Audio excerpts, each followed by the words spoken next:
Tangina ka, Leandro Lebiste, peste ka talaga. Wala kang kwenta na congressman ng Batangas. Pinigilan mo pala ang mga kadistrito mo na mga kapitan para hindi pumunta doon sa event ni Vilma Santos. Sinungaling ka. At ito nga po yung pahayag ni Board Member Fernando Rocaport.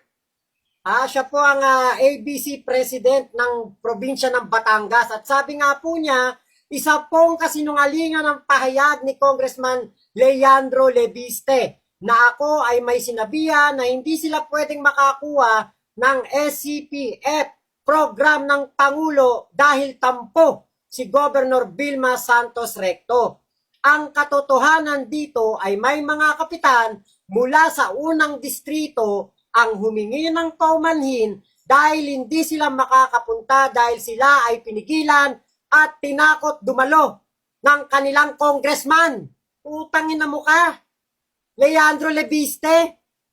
Sira ba ulo mo? Pagkatapos mong maglabas ng press con na sinasabi mo na pinili lamang ni Vilma Santos at ni Ralph Recto kung sino ang kapitan na makikinabang diyan sa programa ng Pangulo, yun pala, ikaw naman pala pumigil sa mga kapitan na pumunta. Tinakot mo pa sila. Leche ka. Wala kang kwentang congressman. DDS na DDS ka. Madamot ka sa taong bayan. Kaya dapat, etong anak ni Loren Legarda na ito, hindi na binoboto. Huwag nyo nang suportahan yan pag yan ay muling kumandidato.